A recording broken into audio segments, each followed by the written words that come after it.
जय कुंज बिहारी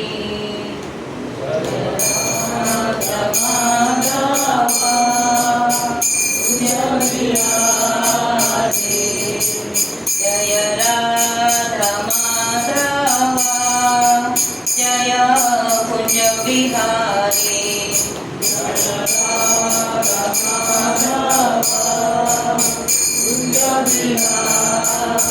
जय गोपी जन वल्लभ गिरिवरधारी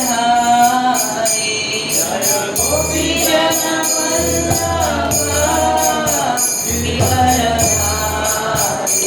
जय गोपी जन वल्लभ गिरिवरधारी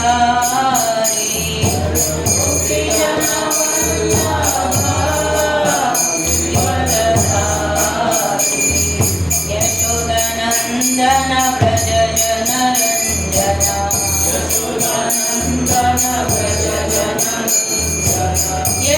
यशोदानंदन व्रज जन रंजन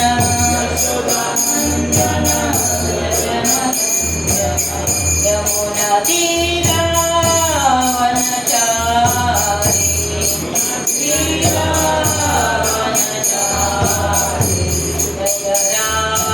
माधव जय कुंज बिहारी राधा माधव जय कुंज बिहारी जय राधा माधव जय कुंज बिहारी राधा माधव जय बिहारी जय राधा माधव राधा माधव राधे राधा माधव राधा माधव राधे जय राधा गोविंद राधा गोविंद राधे जय राधा गोविंद राधा गोविंद राधे जय राधा श्याम सुंदर राधा श्याम सुंदर राधे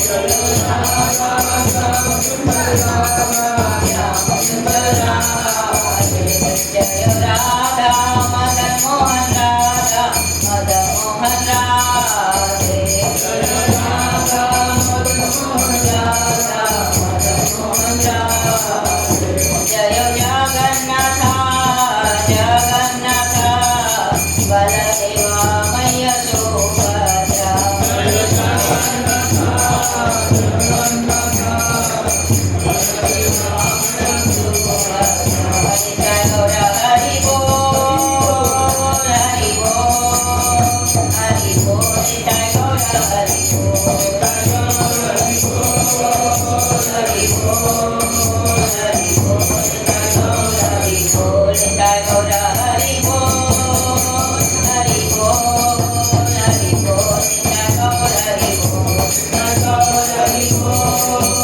हरि बोल हरि बोल जय प्रभुपदा प्रभुपदा प्रभुपदा जय प्रभुपदा जय प्रभुपदा प्रभुपदा प्रभुपदा जय प्रभु जय जय गुरुदेव गुरुदेव गुरुदेव जय जय गुरुदेव जय गुरुदेव गुरुदेव गुरुदेव जय जय गुरुदेव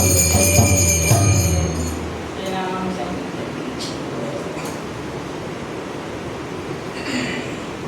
हरे कृष्णा आप सबका स्वागत है आज के संडे क्लास में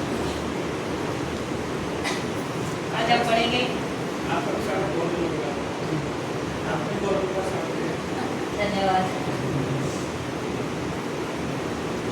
आज हम पढ़ेंगे आप भी फोन में खोल सकते हैं 1.6.22 हम वो श्लोक पढ़ेंगे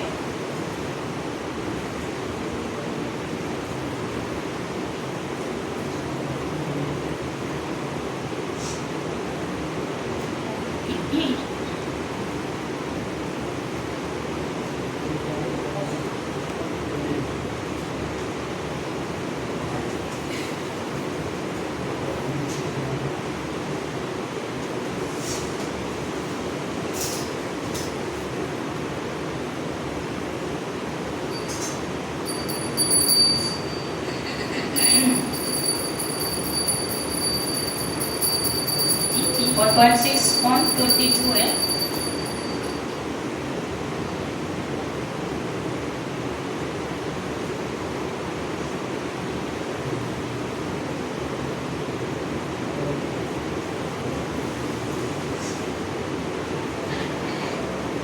एक एक शब्द बोलेंगे फिर बाद में पूरा श्लोक पढ़ेंगे। सकृत यद्दर्शितं रूपमेतत् कामया तेन मत्कामा शनैः साधु सर्वान् मुच्यति रुचयान्। सकृत् यद्दर्शितं रूपमेतत् कामया तेन मत्काम शनैः साधु सर्वान् मुच्यति वृश्चयान्। सकृत् यद्दर्शितं रूपमेतत् कामयते नघ।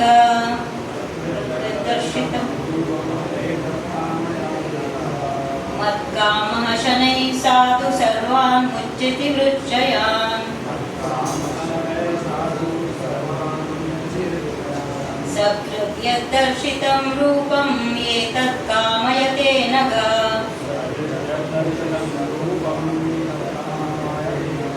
मत्कामः शनैः साधु सर्वान् मुच्यति वृश्चयान्।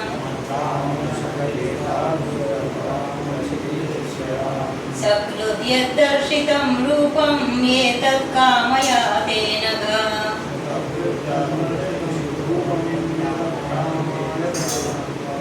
मत्कामः शनैः साधु सर्वान् मुच्यति वृश्चयान्।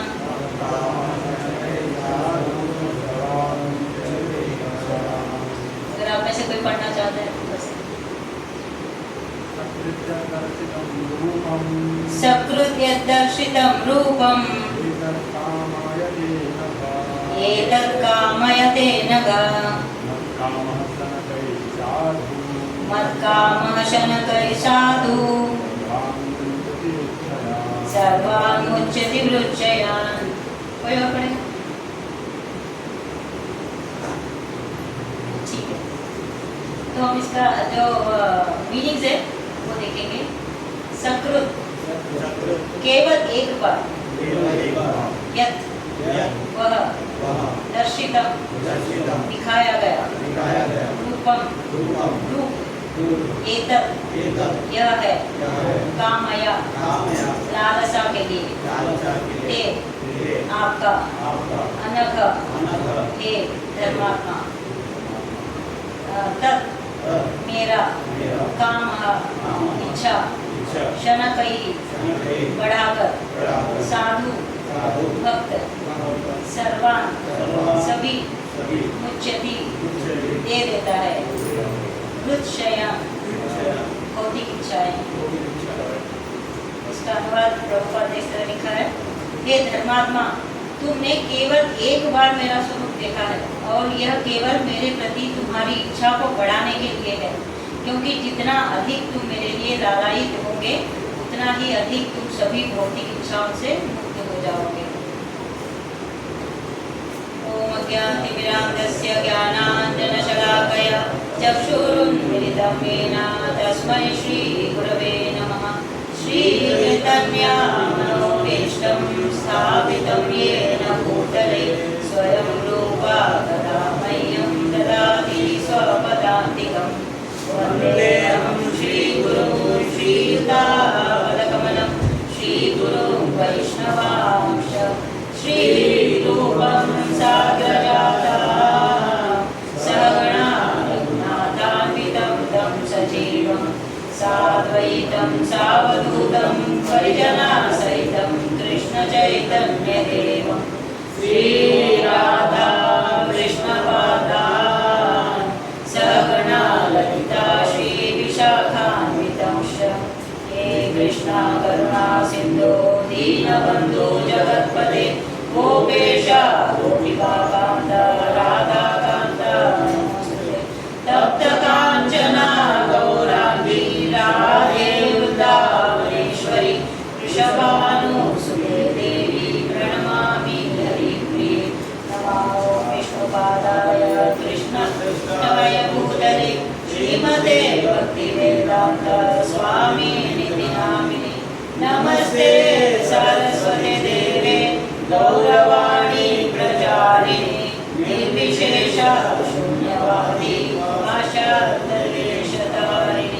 जय श्री कृष्ण चैतन्य प्रभु नित्यानंद श्री अद्वैत गदाधर श्रीवासादि गौरभक्तवृंद हरे कृष्णा कृष्णा कृष्णा हरे हरे हरे राम राम राम हरे हरे।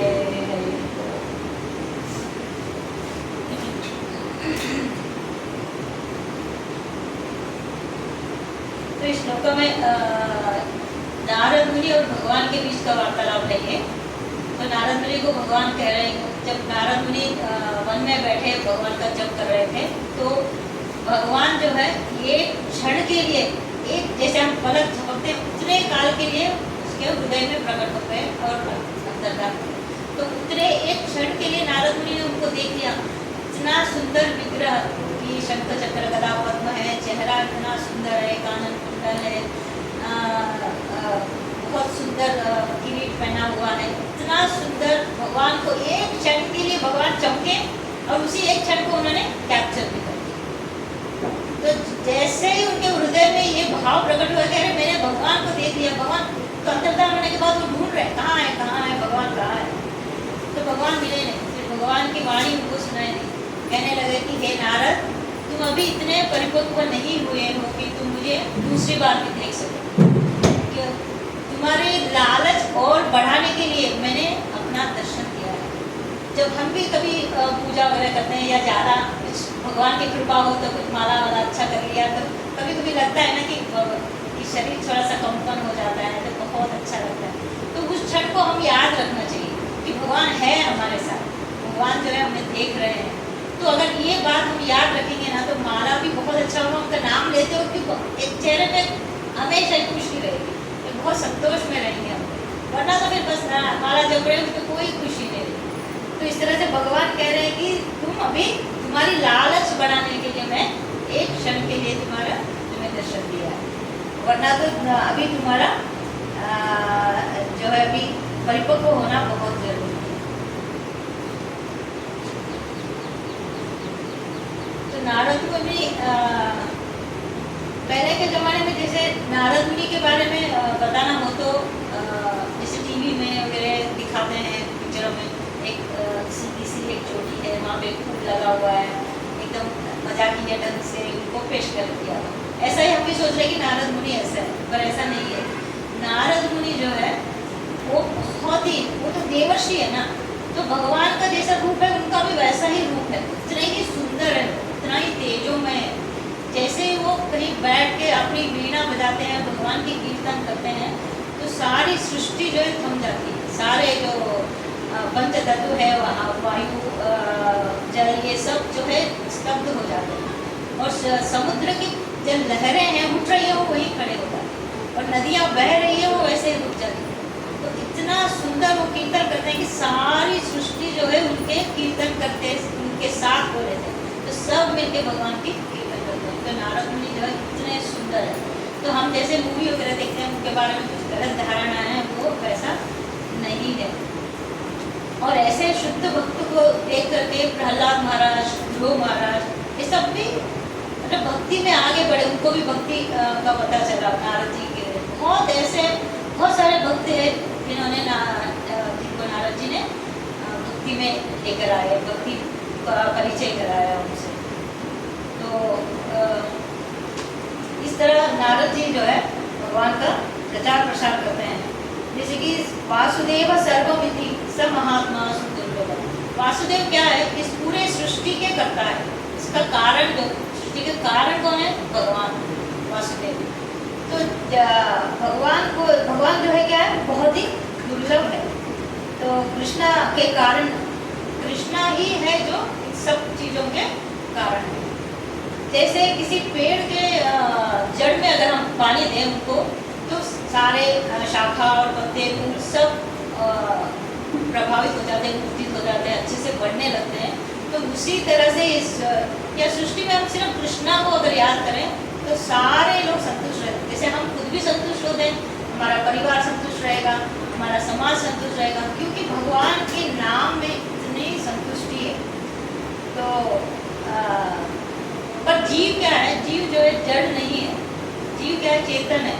तो जीव जैसे ही भौतिक दुनिया में आया उसका काम क्या है? सोचना सोचना सोचना, इच्छाएं, मुझे ये चाहिए वो चाहिए, इच्छा करना, और उसके कोई इच्छाओं का अंत नहीं है। तो वो जैसे भौतिक रूप में आता है, यहाँ भौतिक जगत में आता है, उसी रूप में सोचता है, उसी रूप में महसूस करता है और इच्छा करता है। इस इच्छाओं का कोई अंत नहीं है। हाँ, अगर हम भगवान के आध्यात्मिक विषय में अगर सोचेंगे तो उसका भी कोई अंत नहीं, क्योंकि एक बार अगर कृष्ण कथा सुन लिया तो ऐसा नहीं लगता कि चलो भाई सुन लिया खत्म हो गया, ऐसा नहीं है। और सुनने का मन करता है, और सुनने का मन करता है। इतनी सारी लीलाएं हैं भगवान की कि बहुत अच्छा लगता है, मन को प्रसन्न होता है। तो इस तरह से हम और सुनने का मन करता है। तो जैसे नारद जी के जैसे हम जीवन कहानी हम जानते हैं नारद जी की। वो एक दासी पुत्र थे, तो उनकी माता जी और वो दोनों एक आश्रम में वहाँ पे सेवा करते थे। तो कुछ संत लोग जो है वहाँ पे चतुर्मास के लिए उस आश्रम में आए, और वहाँ पर ये दोनों माँ बेटे जो है बहुत सारा सेवा किया उनकी। और संत लोग जो है, क्योंकि चतुर्मास था, कहीं आना जाना नहीं होता था, वहीं पे बैठ के हर रोज सुबह शाम कीर्तन करना, भजन करना, भगवान का यशगान करना, उनका गुणगान करना, ये सब करते थे। तो नारद जी के 5 साल के बच्चा था वो, तो वो उनको बहुत अच्छा लगता था कि वो उनके साथ में बैठे कीर्तन करते थे, और प्रसाद पाने के बाद में उनसे पूछ के उनका जो छूटा है वो खाते थे। तो ये इस तरह से प्रसाद पाते थे। तो जिस तरह से चतुर्मास एक दिन खत्म हो गया तो सब लोग जाने लगे। तो नारद जी ने पूछा कि क्या मैं भी आपके साथ चल सकता हूँ? तो संत जी ने कहा कि नहीं, आप तो आपके माँ के साथ रहते हो, उनकी आज्ञा लेना बहुत जरूरी है। तो नारद जी गए उनके माँ के पास कि माँ, मैं क्या उनके साथ जा सकती हूँ, जा सकता हूँ क्या? तो माँ ने कहा, माँ तो माँ है, माँ बच्चों को थोड़ी जाने देगी, अपने से दूर नहीं करेगी। तो उन्होंने कहा कि नहीं बेटा, मैं तो अकेली हूँ, मेरी देखभाल बुढ़ापे में कौन करेगा? आप ही तो करोगे, तो आप चले जाओगे तो मैं अकेली क्या करूँ? तो संत कहते हैं कि कोई बात नहीं, हम आपके लिए एक श्लोक देते हैं, आप उसको उच्चारण करिए नित्य नियम से। कहते हैं तो नमो भगवते तुभ्यं वासुदेवाय धीमहि प्रद्युम्नाय अनिरुद्धाय नमः संकर्षणाय च। इस तरह से वो एक श्लोका देते हैं। इसी श्लोका से वो जो मंत्र जो है ओम नमो भगवते वासुदेवाय, ये मंत्र उत्पन्न हुआ। तो इस मंत्र को जो है नारद जी हर रोज उसका जप करते हैं। तो जैसे कि मान लीजिए ओम नमो भगवते वासुदेवाय, जैसे कि ये जो है 12 अक्षरों का एक मंत्र है। जो जैसे हम मान लीजिए फ़ोन में अगर किसी को फ़ोन लगाना है तो हम कितने नंबर घुमाते हैं? 10 नंबर घुमाते हैं। अगर कहीं बाहर करना हो तो 2 नंबर एक्स्ट्रा जोड़ते हैं, यानी 12 नंबर है कि नहीं? इसमें 12 नंबर जोड़ के अगर फ़ोन घुमाएंगे तो किसी को फ़ोन लग जाएगा। तो उसी तरह भगवान को जो है इस फ़ोन से 12 नंबर घुमा दो, ओम नमो भगवते वासुदेवाय, तो डायरेक्ट मिस कॉल, अगर हम वासुदेवा कह के बंद कर देंगे तो मिस कॉल चला जाएगा भगवान, है कि नहीं? तो मिस कॉल, 1 मिस कॉल गया, 2 मिस कॉल गया, 3 गया, 4 गया, 10 गया, 100 गया। मान लो हर रोज हरिदास ठाकुर कितने 1 लाख बार उनका जाप करते थे। तो इतने लाखों बार अगर मिस कॉल जा रहे भगवान देख रहे भाई किसका मिस कॉल है, इतने सारे, तो कभी ना कभी तो रिटर्न कॉल करेंगे, है कि? तो इसीलिए हमको इस फोन से जो है हर रोज मिस कॉल करते रहना चाहिए भगवान को। हरे कृष्णा कृष्ण कृष्ण हरे हरे, हरे राम राम राम हरे हरे, हरे कृष्णा कृष्ण कृष्ण हरे हरे, हरे राम राम हरे। तो इस मिस कॉल से भगवान कभी ना कभी तो हमें देखेंगे, अपना फोन उठा के देखेंगे कि भाई किसका इतना सारा मिस कॉल आया। तो इस तरह से नारद जी जो है बहुत मतलब मन लगा के वो हर रोज कीर्तन करते थे, ओम नमो भगवते वासुदेवाय। तो हमारे लिए चैतन्य महाप्रभु ने हरे कृष्णा का मंत्र भी दिया है कि हम उसका जाप करते रहें। तो नारद जी को जो है ये मंत्र देके संत लोग चले गए। फिर थोड़े दिनों बाद में उनकी माता जो है वो मृत्यु हो गई। तो एक दिन गौशाला गई जहाँ पे दिखाने के लिए गया था, तो उनको सर्प सांप जो काट लिया, तो सर्प काटते ही वो वहीं पे उनका देहांत हो गया। तो नारद जी को बहुत बुरा लगा, बहुत रोए उनके माँ को लेकर। फिर बाद में वो शांत हो गए, उनका सारा क्रिया कर्म सब किया। फिर बाद में उनको एक बात की खुशी ये हुई कि चलो अभी मेरा जो कर्तव्य था वो सब पूरा हो गया, अभी मैं भगवान का नाम अच्छे से ले सकता हूँ। तो वो जंगलों में गए, हिमालय में गए, पर्वतों में गए, अरण्यों में गए, हर जगह पे घूमे घूमे घूमे और नाम जो करते रहे। तो इस तरह से करते हुए एक जगह पे वो बैठ गए, बैठ के नाम लेते रहे भगवान का। तो जैसे अभी थोड़ी देर पहले सुना कि भगवान उनके हृदय में ऐसी एक छोटी सी झलक दिखा दी अपनी और अंतर्धान हो गया। तो नारद जी जो है उस एक झलक को ढूंढ रहे थे, कहाँ गए भगवान, हे नारायण कहाँ हो, हे नारायण कहाँ हो, पुकार रहे यहाँ वहाँ घूम रहे, रो रहे हैं कि नारायण कहाँ गए हो। तो नारायण जो एक बार आ गए तो फिर बहुत मुश्किल है मिलना, क्योंकि नारद जी तो वैसे भौतिक उनकी कोई इच्छाएं नहीं थी, पर उनको और ज़्यादा लालच बढ़ाने के लिए भगवान जो है उनका एक क्षण के लिए दिल में चमक गए। तो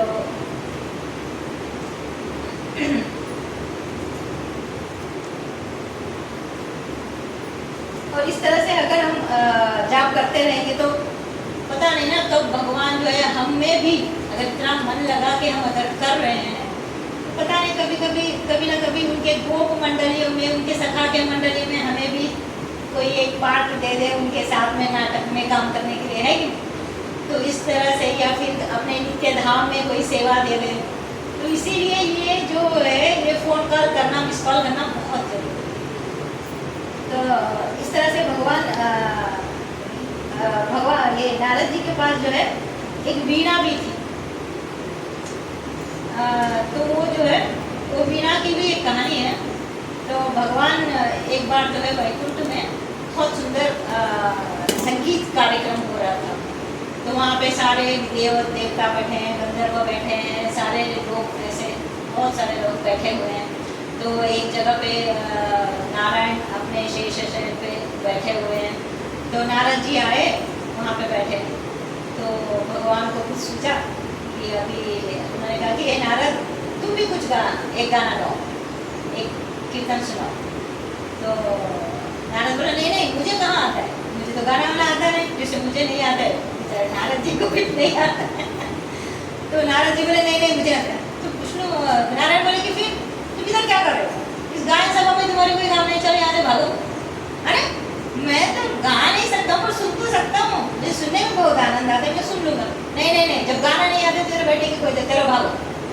तो नारद जी को ये बात जो है बहुत बुरा लगता है कि विष्णु और नारायण जो है मुझे वहाँ से भगा दिया गया। जैसे कि हम लोग जो है भक्ति करने के लिए बहुत सारे नियम आचरण ये सब करते हैं। जैसे कि योगा के 8 है ना नियम है, जप तप नियम, आसन, प्राणायाम, अध्यान और ध्यान, धारणा, समाधि, ये सब करते हैं। तो इन सब में से एक और नियम है कि वो है संगीत।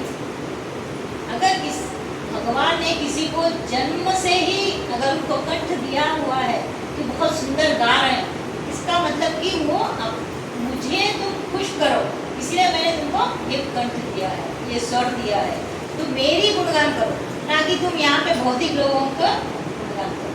तो इसीलिए जिसको भी अगर बर्थ या कंठ मिला है, स्वर मिला है, तो उसको भगवान की लीलाएं, भगवान के कीर्तन ये सब करते रहना चाहिए। हाँ अगर कोई बाद में जाके सीख लिया थोड़ा सा इधर उधर मूवी के गाने ये वो, तो वो उनकी बात अलग है। फिर भी वो भी भगवान ने दिया हुआ है, तो उनको भी भगवान का ही नाम लेते रहना चाहिए।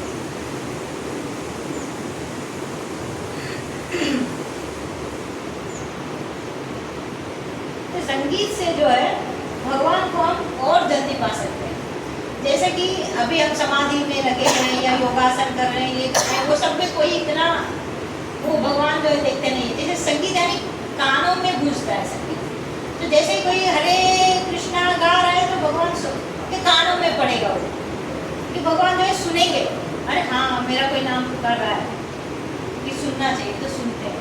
तो इस तरह से जो है हमें बहुत जल्दी भगवान की प्राप्ति हो सकती है अगर हम भजन कीर्तन अगर किसी को गाने का बहुत शौक है तो अच्छे से सीखिए और भगवान के गुणगान गाइए। तो सबसे पहले लाइन में वो हम खड़े रहेंगे तो भगवान की प्राप्ति हमको हो सकती। तो इस तरह से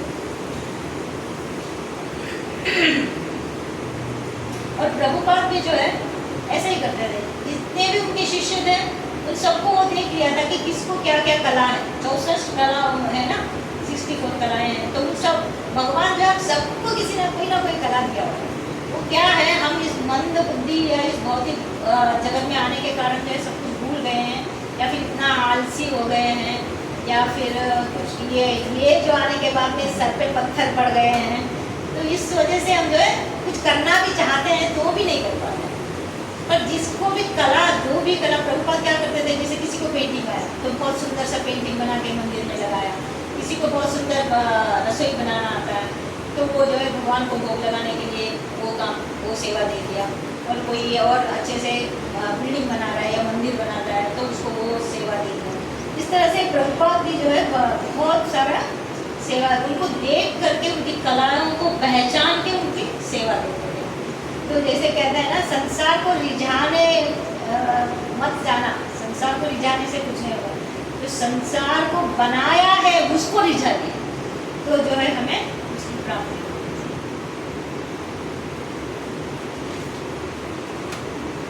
तो कहानी आगे बढ़ती है कि नारद जी ने कहा कि मुझे संगीत नहीं आता है, तो उनको वहाँ से भगा दिया। तो नारद जी बोले अच्छा मुझे गाना नहीं आता है तो मुझे भगा दिया, अब मुझे कैसे भी करके मुझे गाना सीखना है। तो वो गए, एक के पास गए और उनसे पूछा कि भाई देखो इस संसार में कोई इतना मतलब बहुत अच्छा कोई गाना गाने वाला हो तो मुझे बताना, मैं उसके पास जाके सीखना चाहता हूँ।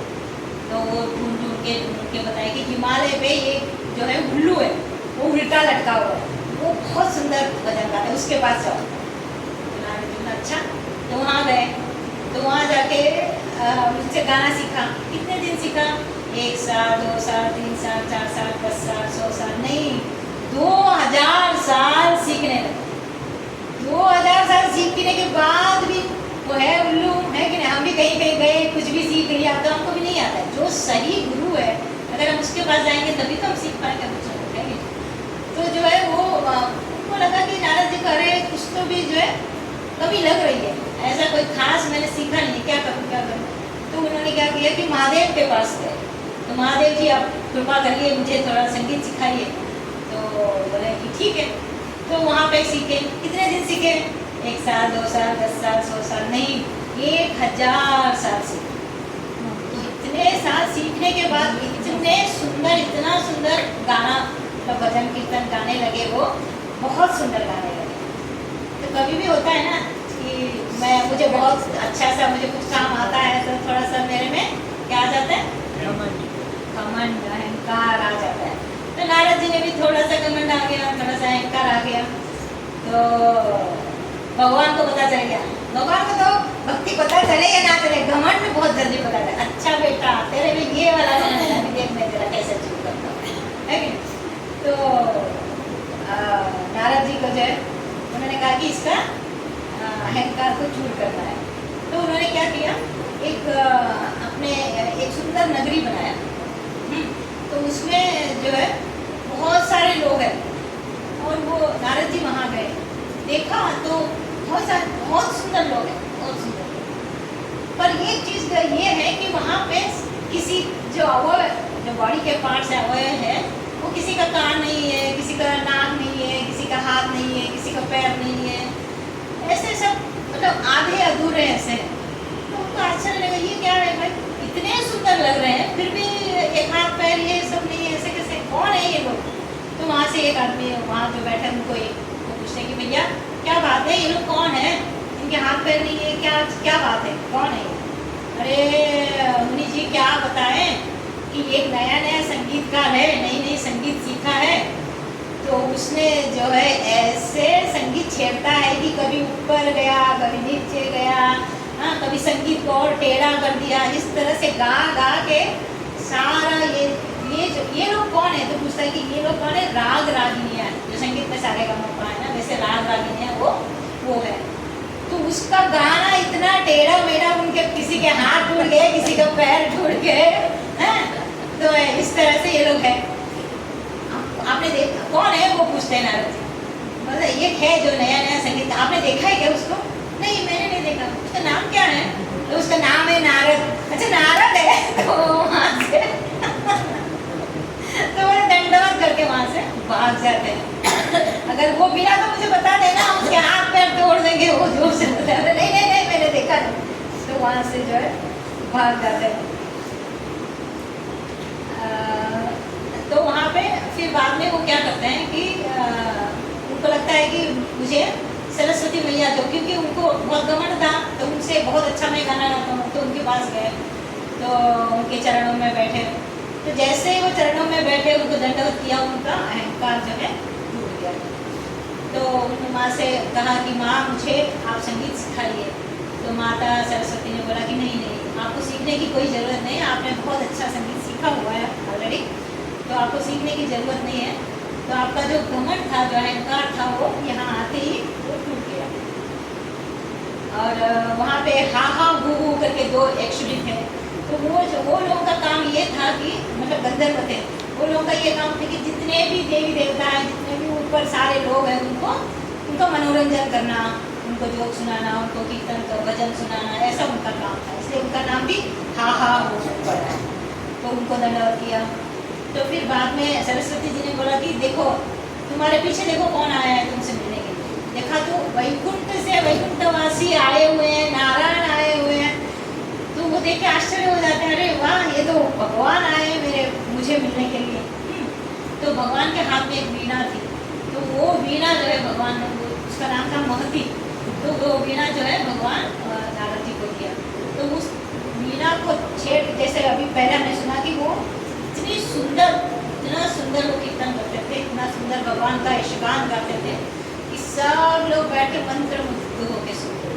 तो इस तरह से उस वीणा से नारद जी जो है भजन कीर्तन, मतलब भगवान का कीर्तन करते थे। और वो क्योंकि देवर्षि है तो उनका पहले तो दासी पुत्र थे, तो दासी पुत्र से वो देवर्षि बने। कैसे कैसे इसका दे देते हैं। तो इतना कीर्तन किया कि वो देवर्षि बन गए। अब देवर्षि बन गए तो जैसे हम एक यहाँ से वहाँ से यहाँ, किसी दुनिया में यहीं पे हम घूम सकते हैं, पर देवर्षि का क्या था, इस क्या कहते हैं, इस लोक से उस लोक, उस लोक से इस लोक, यहाँ से वो जा सकते थे। तो इस तरह से जो है वो हर जगह पे जा करके भगवान का सुंदर गान करते, भजन करते, कीर्तन करके उनका यशगान करते थे। तो इस तरह से जो है भगवान की अनेक लीलाएं हैं, अनंत है। इन लीलाओं को अगर हम सुनेंगे, वृंदावन के कृष्ण की अगर लीलाएं सुनेंगे तो हम जो है सुनते सुनते पागल हो जाएंगे, इतनी सुंदर सुमधुर। और हम भी उसी के मार्ग में चलने की कोशिश कर रहे हैं, भक्ति मार्ग में भगवान की भक्ति करने के लिए। पर क्या हम जानते हैं कि हम किसकी भक्ति कर रहे हैं? क्या कभी हमने उनको देखा है? नहीं देखा। तो पर थोड़ा बहुत सुना है, पर इतना डिटेल से हमको भी पता नहीं कि वो कैसे हैं, तो वो दिखते कैसे हैं, वो बोलते कैसे हैं, हाँ, तो वो उनका जो शरीर मतलब सुंदर कैसे है, कितना सुंदर है, और उनकी आंखें कैसे दिखती, ये सब हमको पता ही नहीं है। तो इन सबको अगर भगवान को पाना है तो क्या भक्ति के लिए पहली सीढ़ी क्या है कि प्रेम है, लेकिन प्रेम होगा तो ही सब। भक्ति के बाद में क्या है? प्रेम है। तो प्रेम के पाने के लिए भक्ति होना चाहिए। भक्ति के बाद में क्या आएगा कि उनसे मुलाकातें होनी चाहिए, बार बार उनसे मिलते रहना चाहिए, तभी तो प्रेम बढ़ेगा, हम आगे बढ़ेंगे, तभी तो भक्ति कर पाएंगे। तो जैसे मुलाकातें बढ़ती गई तो उससे मुलाकात बढ़ने से पहले क्या होना चाहिए कि परिचय तो होना चाहिए ना किसी के, भाई ये फलाने हैं, फलाने ये चैतन्य प्रभु, ये है गौरी माता जी, तभी तो परिचय बढ़ेगा, तो मुलाकातें बढ़ेंगी। मुलाकातें बढ़ेंगी तो भक्ति बढ़ेगा। मतलब भक्ति यानी क्या है कि बहुत ज़्यादा प्यार, और भक्ति से ऊपर क्या? प्यार। तो प्यार के बाद में क्या है? समर्पण है। तो इस तरह से ये जो इतनी सारी सीढ़ियाँ हमने चढ़े ही नहीं, ऊपर बैठे हुए हैं, ऊपर बैठे हुए हैं, और नीचे खाई और ऊपर आकाश, ना रहा है ना नीचे कुछ दिख रहा है, हम जो है बीच में लटके हरे कृष्णा कर रहे हैं। हमने LKG पढ़ा ना UKG, तो इसीलिए भागवतम को पढ़ना बहुत जरूरी है। अगर भागवतम पढ़ेंगे तो भगवान के भक्त जो है किस तरह से भक्ति किया है, कि भगवान के बारे में, उनकी लीलाओं के बारे में वास्तव में कितने अच्छे से उसमें लिखा हुआ है, ये सब हमको पता चलता है। तो इस तरह से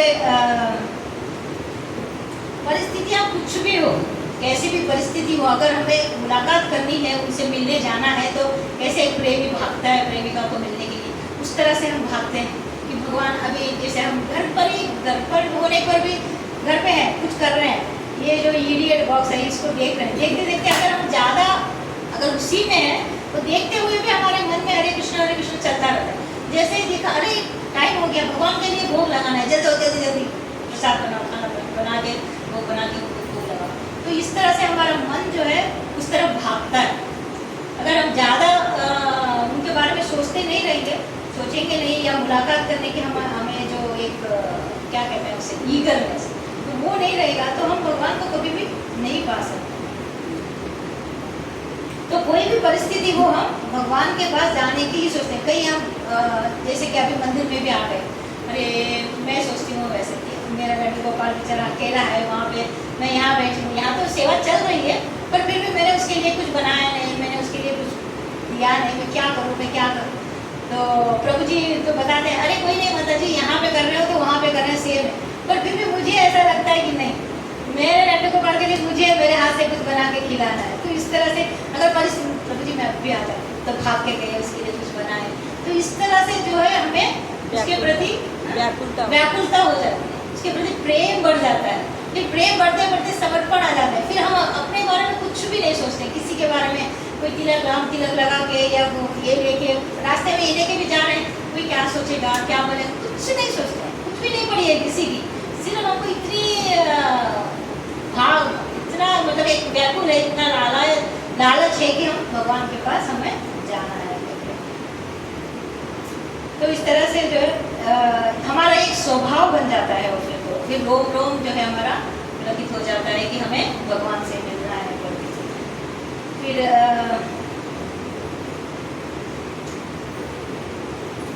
तो जैसे कि भगवान जो है 5,500 वर्ष पूर्व गोकुल में वृंदावन में वो प्रकट हुए, तो नंद भवन में जैसे उनका प्राकट्य हुआ तो नंदोत्सव मनाया गया। भगवान मतलब कि अभी यहाँ पर भी देखिए प्रभुपाद ने हर दिन उत्सव बनाया, हर दिन उत्सव, उसके लिए अच्छे से थाली सजाया, घर में ऐसे ही रोज खाने पीने के लिए भी एक रोटी सब्जी दाल, वरना अकेले दो लोग अरे क्या मैं रोटी सब्जी बना बस हो गया, कितना खाओगे ऐसा लगता, पर नहीं, भगवान के लिए हम सब पूरा थाली सजाया, यानी रोज ही उत्सव है, हर रोज उत्सव।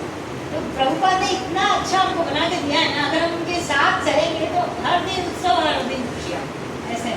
तो जैसे कि भगवान प्रकट हुए वहाँ पे, तो पहली बार कृष्णा जैसे 3-4 महीने का बच्चा हो जाता है, तो वो थोड़ा सा हंसता है, माँ को देख के थोड़ा सा हंसी आती है उसको, किसी को देख के पहचानने लगता है, हंसता है, तो वो हंसी इतनी सुंदर होती है कि तो यशोदा भाई तो नंद गाँव सारे लोग जो है उत्सव मना लिया, अरे भगवान जो है हंसे तो उत्सव मना लिया। तो फिर 6 महीने के हो गए तो पलटी मारते, तो पलटी मारा तो उत्सव मनाया, क्योंकि वो अरे कितना सुंदर पलटी मारा, तो घुटने में चलने लगे, घुटनों में चलने लगे, तो अरे घुटनों में चल रहे हैं तो अपना उत्सव हो गया। तो इस तरह से हर रोज जो है उत्सव, और पहली भोजन कराया भगवान को, खीर अन्नप्राशन कराया, तो बड़ा सा उत्सव मनाया। तो इस तरह हर दिन वहाँ पे उत्सव चलते रहती थी, अनेक असंख्य लीलाएं सुनकर हमारा जो है मन इस तरह से प्रसन्न होता है। तो एक बार क्या होता है कि कृष्णा जो है 3.5 साल के होते हैं, तो उनका काम क्या है, चोरी करना है कि नहीं। तो एक बार क्या होता है कि बहुत सारी गोपियाँ जो है यशोदा के पास आती है, नंदमोहन में आदि बोलते हैं कि यशोदा हे यशोदा, तो यशोदा बोलती कौन आए, इतने सारे लोग, बाहर आके जब अपना हाथ का काम छोड़ के वैसे बाहर आ जाती है, हाथ में एक चम्मच आता है वो लेके आ जाती है, कौन है, क्या हुआ, इतने सारे लोग कैसे आ गए आज, हम जो है तुम्हारे लल्ला की शिकायत लेके आए हैं। अच्छा मेरी लल्ला की शिकायत, बताओ क्या किया उसने, क्या तुम्हारे मणि माणिक चुराए, तुम्हारे सोना चांदी चुराया, क्या चुराया उसने, बताओ। अरे ये सब कुछ नहीं चुराया, उसने तो हमारे दूध दही माखन ये सब चुराता है। अच्छा, दूध दही माखन ये चुराता है, कैसे भाई? उसके खुद के घर में 9 लाख गैया है, यहाँ पे दूध की नदियाँ बहती है, मक्खन के पहाड़ बने हुए हैं, और तुम कह रही हो कि तुम्हारे घर में आके चोरी कर रहे हैं। कैसे चोरी किया? अरे सही बोल रहे हैं हम लोग। तो जब भी हुआ, और मेरा ना लल्ला जो है कितना बड़ा है, इतना सा तो है, उसका पेट इतना सा है, तो इतना कितना खाएगा वो? इतना सा तो माखन खाएगा, उसमें तुम इतना गुस्सा क्यों हो रहे हो? अरे अकेला आता तेरा लल्ला तो भी हम खिला देते, पर तेरा लल्ला अकेला नहीं आता है ना, यही तो मुश्किल है। सारे सखाओं को लेके आ जाता है, और सखाओं को हम चुपके से अंदर आ जाते हैं, और ऊपर लटक रहे हंडी को जो है एक के ऊपर एक चढ़ के उसको तोड़ देते हैं, और सबको खिला देता है। खिलाने के बाद जो बच गया वो तो छोड़ दे, पर वो भी नहीं छोड़ेगा, सारे बंदरों को बुलाएगा, उनको खिलाएगा। तो इस तरह से, और जो बच गया और चींटियां जा रही होती उनको भी खिला देगा। तो जो और बच गया तो सारे घर में लिपा पोती करके भाग जाते हैं। तो इस तरह से उधम मचाता है तुम्हारा लल्ला। अच्छा, और क्या क्या करता है? तो यशो मैया को भी जो बहुत अच्छा लग रहा था कि अरे वाह, मेरा लल्ला जो इतना सुंदर वो कर रहा है, लीला कर रहा है। तो और क्या क्या करता है बताओ? अरे मैया क्या बताएं, हमारे घर में एक बार मेरे पति का जो है जन्मदिन था, तो मैंने उस दिन जो है सत्यनारायण की पूजा रखी, तो तेरा लल्ला आ गया। मैंने लल्ला से कहा, अरे ओ लल्ला जाओ, आज मैंने मेरे पति का जन्मदिन है ना, मैंने आज सत्यनारायण पूजा रखी, जाके नहा धो के आ जाओ। कभी नहाते भी हो कि नहीं, कितने गंदे लग रहे हो, चलो भागो यहाँ से। मैंने अच्छा, तेरे पति का जन्मदिन है? हाँ, तो सत्यनारायण की व्रत कर रहे हो, शाम को आ जाना प्रसाद पाने के लिए। अरे तू कौन सत्यनारायण की बात करे? मैं हूँ सत्यनारायण, मुझे भोग लगा, मैं खाऊंगा, चल मुझे भोग लगा। अरे जा जा, बड़ा आया सत्यनारायण, भाग यहाँ से। तो बोलते हैं अच्छा मुझे भगा रहे हैं, तू देख कल सुबह तेरा खाना नहीं मिलेगा तुझे। अच्छा जा जा, देख लेंगे, चल भाग यहाँ से, तू चला जा। तो फिर दूसरी को भी बोलते कि हाँ हाँ, मेरे भी पति का एक दिन जन्मदिन था, तो मैंने भी सत्यनारायण पूजा था, तो वहाँ आ गया। तो मैंने कहा लल्ला शाम को आ जाना। बोला नहीं, मुझे अभी भोग लगा। बोला अरे अभी नहीं लगाते, तुम शाम को आ जाओ। तो वो बाहर गया, और जो कुत्ते के छोटे छोटे पिल्ले होते हैं वो लाके सत्यनारायण की जगह पे उनको रख दिया। तो इस तरह से उधम मचाता है तेरा लाला। और इतना ही नहीं, सारे जो मटकी में से वो मक्खन लेके सारे घर में लीपा पोती करके दीवारों में लगा के भाग गया वहाँ से। जैसे ही मेरी सास यमुना से पानी लेकर घड़ा लेकर जैसे ही कदम रखा, जुम, तो वो फिसल गई। तो आज तक वो ठीक से चल नहीं पा रही। इस तरह से उधम मचाते थे। अच्छा, इस तरह से और क्या क्या करता है? अरे जिस दिन मुझे बोला तुम खाना नहीं मिलेगा तुमको कल, तो आ गया सुबह सुबह। चूल्हा तो अभी जला नहीं था, सुबह सुबह ही आ गया, अपनी धोती खोली, चूल्हे पे बैठ गया, बस वहीं हरी बोल 1 2 3 जल गया। तो चूल्हा कैसा जलेगा? है पार्टी में तो चूल्हा तो नहीं जलेगा, है कि नहीं? तो इस तरह से तेरा लल्ला जो है बड़ा नटखट है, बहुत शैतान है। तो सब सुन के जो है मैया को गुस्सा आ गया, तो छड़ी लिया, बता तूने ये सब किया, ये सब किया? तो लल्ला बना रही हो, मैया मैंने किया ही नहीं, मैंने किया ही नहीं। झूठ बोल रहे हो, तुमने किया है, मुझे पता है। तेरे बलदाव भी बोल रहे थे कि तू ऐसा चोरी करता है। बोले मैया मैंने किया नहीं, किया नहीं। अच्छा किया नहीं, वो रोने लगा जोर जोर से। तो सारी गोपियाँ, ये सब गोपियों की जो है ये शिकायतें वो ऐसे ही थी, उनको कोई शिकायत करने के लिए नहीं आई, वो कृष्ण को देखने के लिए आई। क्योंकि थोड़ी देर भी अगर कृष्ण को ना देखे ना, तो उनका मन जो है व्याकुल हो जाता है, और उनको कुछ समझ सूझता नहीं है। तो वो भगवान के दर्शन के लिए वो आ ही रहती है। इसलिए कुछ आएंगे तो कुछ बताना भाई, क्योंकि लल्ला को ऐसे ही तो आएगा नहीं बाहर, तो इसलिए हाँ, उससे पहले जो है वो लल्ला को बुलाती है, लल्ला बाहर आओ, कान्हा कहाँ गए, बाहर आओ।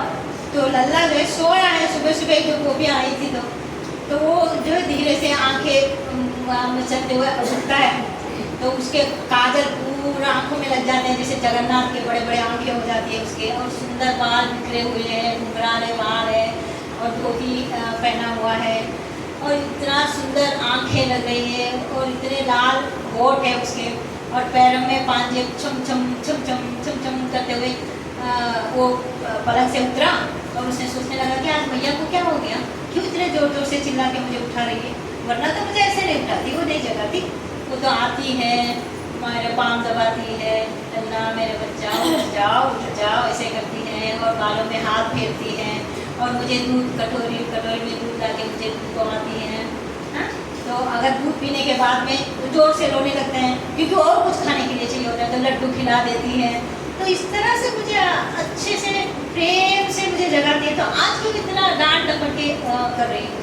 तो जैसे ही वो आता है तो सूरज की किरणें जो है उसकी आंखों में पड़ जाती है, तो इतना जल्दी से जाके उसके माँ के आंचल के पीछे छुप जाता है लल्ला।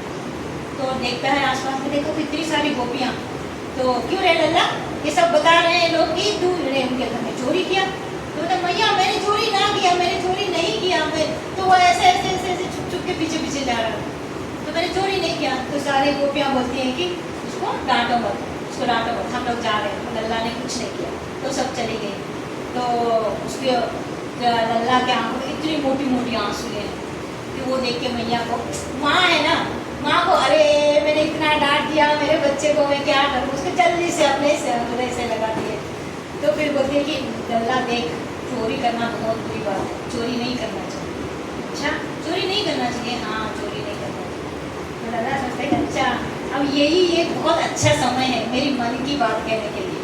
तो लल्ला बोलता है धीरे से कि मैया मैं तो चोरी नहीं करूँगा, मुझे ना तो क्या मुझे ना क्या चाहिए तुझे बता, मुझे मेरा ना ब्याह करा दो। अरे ब्याह करा दो, तुझे खुद तो चलने ना आवे, तुमको तो खाना पीना ना आवे, हाँ तू कह रहे हो कि तुझे ब्याह करा दे। अच्छा उसको बहुत हंसी आती है मैया को। बोलते अच्छा बता तुझे कैसी बहू चाहिए।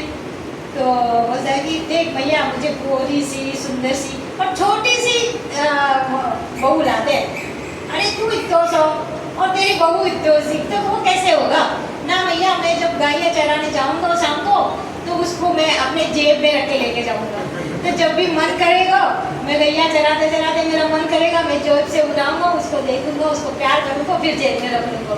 अच्छा ऐसा है तो ठीक है करा देंगे तेरा ब्याह जा। फिर मैया जो है अंदर जाने लगी, तो कृष्णा जो है वो उसके पीछे पीछे जाने लगा। बोला मेरे पीछे पीछे क्यों आ रहा है, जाओ मैं तुम जाके खेलो। तो बोला नहीं तुम तो कह रहे थे ब्याह करा दो, मुझे अभी ब्याह करना है। अरे अभी ब्याह कैसे करेंगे, अभी तो लड़की देखेंगे, लाली आएगी, उनको देखने जाएंगे, वो सब करेंगे ना। नहीं मुझे अभी ब्याह करना है। नहीं थोड़ा सा टाइम उसके लिए समय लगेगा क्योंकि लाली को ढूंढना है ना। तो बोला अच्छा मैया देखो मेरा ब्याह होगा ना तो बाबा को बोल देना सुंदर सी घोड़ी ले आवे मेरे लिए, मैं घोड़ी पे चढ़ूंगा और बारात लेके जाऊंगा। और भैया एक बात समझ लेना अभी से, मैं सबको बुलाऊंगा, सारे वृंदावासियों को बुलाऊंगा, सारे नंदवन के सब लोगों को बुलाऊंगा, सारी गैयाओं को भी बुलाऊंगा, सारे बच्चियों को भी बुलाऊंगा। पर मैं किसे नहीं बुलाऊंगा, बलदाव को नहीं बुलाऊंगा। क्यों? क्योंकि उसने मेरी शिकायत की है, इसलिए मैं उसको नहीं ले जाऊंगा। और वहाँ जाने के बाद भी कोई बता नहीं ना मुझे, जो मेरी बहू जो है वो सामने खड़ी है मुझे वरमाला बनाने के लिए, कहीं उसकी नज़र उस पर पड़ गई, मैं कारो, मैं इतना सौ और कारो का मेरी मैं सुंदर भी नहीं हूँ, और वो इतना सुंदर गोरे को देख के पता नहीं उसका मन बदल गया, तो उसको माला पहना दी तो मेरा तो गोया टूट जाएगा, मैं क्या करूँगा। तो बोले अच्छा ठीक है नहीं लेके जाते। पर मैं फिर अगर मान लो अगर वरमाला पहना भी दिया, फिर हमने फेरों के लिए खड़े हो गए वहाँ पे, फिर जैसे ही बलराम आएंगे चुपके से पीछे से बोलेंगे अरे खाना देख हाउ बिलाव आ गया, तो मैं तो भाग जाऊंगा वहाँ से, तो मेरा जो है ब्याह टूट जाएगा। हाउ बिलाव मतलब पता है ना, हाउ बिलाव है नहीं जो एक बच्चे को डराने के लिए माँ बोलते हैं ना, वो एक काला बुड्ढा आ गया ऐसा आ गया, तो हाउ बिलाव करके मैया जो है उसको डराती थी।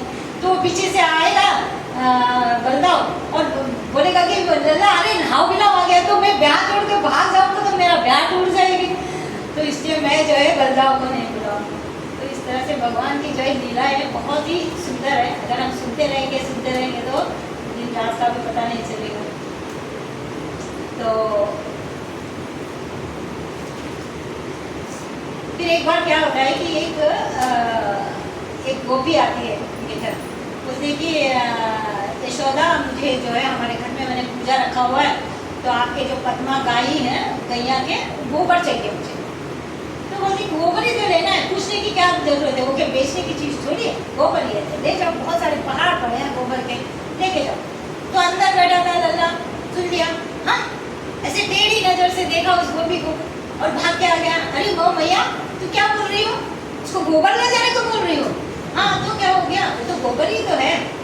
लक्ष्मी है लक्ष्मी। मतलब कैसे? अरे गैया के शरीर में 33 कोटि देवता वास करते हैं, है कि नहीं?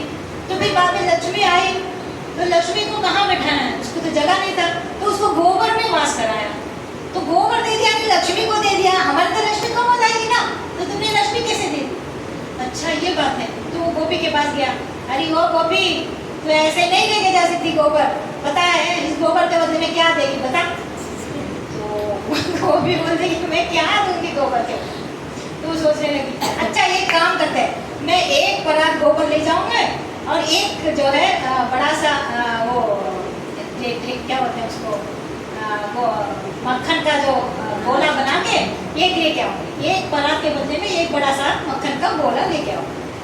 तो लल्ला बोलता है कि अच्छा वो तो पढ़ा लिखा है नहीं लल्ला, उसको तो कोई हिसाब किताब आता नहीं, उसको एक ही हिसाब किताब आता है, पूरा दो और पूरा लो, वैसा है कि नहीं? उसको थोड़ा थोड़ा का कोई वो नहीं समझ में आता है हिसाब किताब। जैसे कि द्रौपदी जो है सभा में जब दुशासन साड़ी खींच रहा था उसका, तो उसने क्या किया था, साड़ी का पल्लू मुंह में दबा के कृष्णा बचाओ कह रहे थे, तो साड़ी को पकड़ के रखा था उसने। तो जब तक हम किसी चीज को पकड़ के रखते हैं इस भौतिक दुनिया में, तब तक भगवान जो है हमें प्राप्त नहीं होते। तो सब कुछ छोड़ना पड़ता है, इस तरह से पूरा छोड़ो और पूरा ले लो, ऐसा है भगवान का हिसाब किताब। क्योंकि स्कूल तो गया नहीं वो, उसका हिसाब जो है मोटा मोटी सिंपल सा है कि पूरा दे दो और पूरा ले लो। इसलिए उसने कहा कि एक परात ले जाओगी तो परात में से छोटो सो एक गोला निकालो और उसका गोला बनाओ और मेरे यहाँ पे ये चिप्पी लगा देना। मतलब ठीक है। तो एक परात ले गई और फिर दूसरी परात लेने आई, फिर छोटा सा गोला निकाला, फिर दूसरी टिप्पी लगाई, फिर इस तरह से करते करते टिप्पियाँ भर गई। तो बोले अभी आखिरी परात लेने के लिए गोपी आई, तो बोली लल्ला देख अभी मेरा गोबर बस है, अभी मैं लेके अभी खत्म। अच्छा ठीक है, मैं देखता हूँ कितनी टिप्पियाँ बनी हुई है। तो गोपी को जो है ये कुछ नटखट बात सूझी, तो उसने जैसे ही परात अपने सर पे उठाई, थोड़ा सा टेढ़ा कर दिया, सारा गोबर जो है लल्ला के ऊपर गिर गया। तो वो इतने जोर जोर से रोने लगा, मेरे ऊपर गोबर गिर गया गोबर। तो मैया के पास भाग गया, मैया मैया देखो गोबर गिर गया, गोबर गिर गया, तो मुझे धो देना। हाँ हाँ धो दूंगी धो दूंगी, ले धीरे धीरे से धोना, उस पर टिप्पियाँ लगी है, वरना टिप्पियाँ गल गई, सारे निकल गई टिप्पियाँ, तो क्या नहीं मिलेगा? मक्खन के गोले नहीं मिलेंगे, मक्खन खाने को नहीं मिलेगा मुझे। तो सारी जो है टिप्पियाँ वो धोना नहीं, उसको धीरे से निकाला। तो इस तरह से जो है भगवान की लीलाएं अनंत है। तो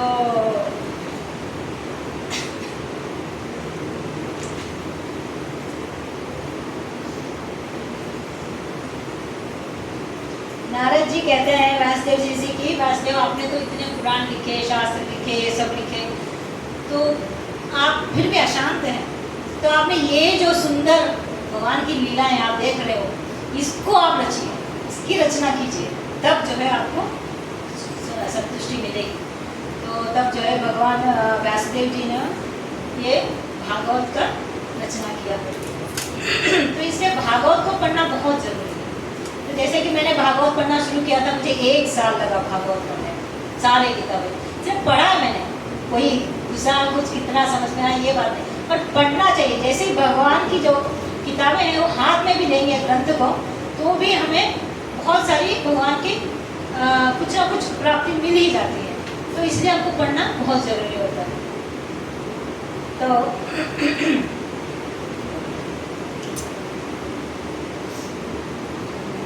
तो ठाकुर जी के बारे में बहुत सारे लिखने लगा और सारे भगवान के बारे में लिखने लगे।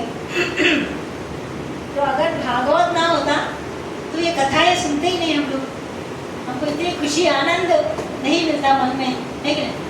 तो इस तरह से अगर आनंद प्राप्त करना है तो भागवत पढ़ना, भगवान की कथाएं सुनना, उनकी लीलाएं सुनना बहुत ज़रूरी होती है। तो श्रीमद् भागवतम पढ़ के जैसे सूरदास हो गए, कबीरदास हो गए, मीराबाई, कर्माबाई, ये सब लोगों को हम जान ही नहीं पाते, ये सब लोग भागवतम पढ़ के ही भक्ति में आगे हो गए। तो अगर भगवान के जो यशगान को अगर सुनना है तो भागवत पढ़ना या भागवत कथा सुनना बहुत ही आवश्यक है। तो इसलिए बड़े श्रीमद् श्रीमद् भागवतम की जय। तो सुखदेव गोस्वामी की जय। परीक्षित महाराज की। परीक्षित महाराज की वजह से भी हमको भागवतम पढ़ने सुनने का मौका मिला। जैसे कि 7 दिन बचे थे परीक्षित महाराज के पास, तो उन्होंने क्या किया, भागवतम सुनना चाहा, तो उनकी वजह से भी हमको भागवतम सुनने का मौका मिला। आज हम लोग हर रोज, और प्रभुपाद हम उनको कैसे भूल सकते, उनकी वजह से तो आज सारी दुनिया, पूरी दुनिया जो है भागवतम पढ़ रही है। हर एक भाषा में भागवतम है, तो सारे लोग भागवतम सुन रहे हैं। तो इस तरह से प्रभुपाद की जय। तो आज जो है हम प्रभुपाद को भी याद करें। तो इस तरह से भागवतम आप भी पढ़िए। मैं आशा करती हूँ कि भगवान की कृपा से आप इसे पढ़ें। और आज की कथा में अगर कोई मैंने ऊंच नीच कह दिया हो, आपको अगर कोई मन को लगी हो ठेस, तो मुझे क्षमा कीजिएगा। तो इस तरह से इस कथा को हम अभी विराम देते हैं। हरे कृष्णा। हरे कृष्णा।